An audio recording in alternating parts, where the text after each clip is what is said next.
आखिर हम इतना दुखी क्यों रहते हैं? हम हमेशा परेशान क्यों रहते हैं? हम इतना सोचते क्यों रहते हैं? हमें समझ नहीं आता क्या करना चाहिए, क्या नहीं करना चाहिए। हम कहते हैं हमारे पास कुछ नहीं है। हम कहते हैं हम बहुत गरीब हैं। हमें तो किसी की मदद करने के लिए हमारे पास कुछ नहीं है जिससे हम किसी की मदद कर सके। पर महात्मा बुद्ध ने क्या कहा कि हम लोग हमेशा दुखी क्यों रहते हैं? इस कहानी को सुनने के बाद आप कभी भी दुखी नहीं रहेंगे। एक बार महात्मा बुद्ध एक गांव में अपने शिष्यों सहित घने पेड़ की छांव के नीचे बैठ थे। आसपास के गांव के बहुत से लोग अपनी अपनी मानसिक परेशानियां लेकर महात्मा बुद्ध के पास आ रहे थे। महात्मा बुद्ध उन सब की मानसिक परेशानियों का समाधान देते। सब लोग खुशी खुशी अपनी समस्याओं का समाधान पाकर वहां से लौट रहे थे। वहीं से कुछ दूर बैठा एक दुखी भिखारी खुद की किस्मत को कोसता हुआ बुद्ध के पास जाने वाले लोगों को देखकर ये सोचने लगा कि अभी कुछ देर पहले तो ये लोग दुखी मन से मुंह लटकाए उन महात्मा के पास गए थे, और अब इतना खुश होकर कैसे वापस लौट रहे हैं? आखिर माजरा क्या है? जरा मैं भी जाकर देखूं कि वो महात्मा ऐसा कौन सा खजाना बांट रहा है इन लोगों को जो इनके चेहरे खुशी से लाल हो गए। जब वो दुखी भिखारी कुछ नजदीक गया तो उसने देखा कि ये महात्मा तो लोगों को प्रवचन देकर लोगों के दुख का निवारण कर रहे हैं। ये देखकर भिखारी के मन में भी तीव्र इच्छा हुई कि क्यों ना मैं भी अपना दुख इन महात्मा को बता दूं, मुझे भी अपने दुख का समाधान अवश्य मिलेगा। बस फिर क्या था, समाधान पाने की लालसा लिए भिखारी महात्मा बुद्ध के सामने पहुंचा और हाथ जोड़कर प्रणाम करते हुए बोला, हे महात्मा बुद्ध, मैं भी लोगों की मदद करना चाहता हूं। मेरी बहुत इच्छा है कि मैं लोगों की मदद करूं, लेकिन मैं मदद कैसे करूं? मैं तो बहुत गरीब हूं, ना तो मेरे पास धन है, ना ही कोई वस्तु जिससे मैं किसी की मदद कर सकूं। मैं चाहकर भी किसी की मदद नहीं कर सकता। मुझे भगवान ने इतना गरीब क्यों बनाया?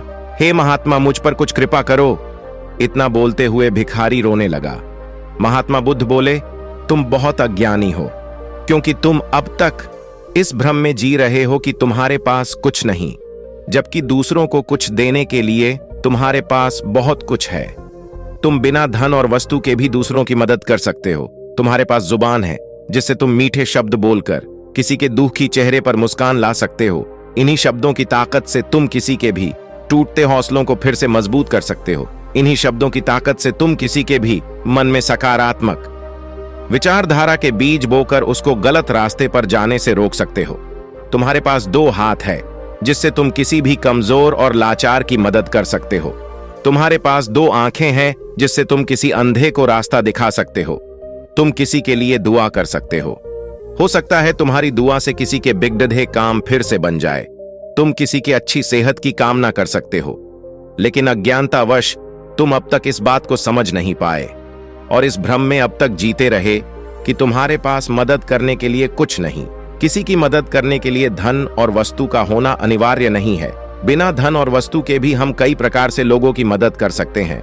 महात्मा बुद्ध के ज्ञान भरे इन सुंदर वचनों को सुन भिखारी के चेहरे पर मुस्कान आ गई और वो खुशी से झूमता हुआ वहां से चला गया।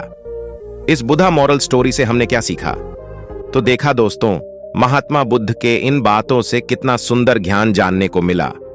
आज के समय में ऐसे ही बहुत से लोग हैं जो यही सोच सोच कर दुखी होते रहते हैं कि मेरे पास ये नहीं वो नहीं, बल्कि जो है उसी में संतोष करना सीखो और बिना किसी मतलब के लोगों की मदद करो। इन्हीं से आपको परम सुख की प्राप्ति होगी। तो आपको इस बात का जवाब मिल गया होगा कि आखिर हम हमेशा दुखी क्यों रहते हैं। हाँ, तो दोस्तों, आपको ये वीडियो कैसी लगी? अगर अच्छी लगी हो तो वीडियो को लाइक कर देना और चैनल पर नए हो तो सब्सक्राइब कर देना और कमेंट में नमो बुद्धाय जरूर लिखना।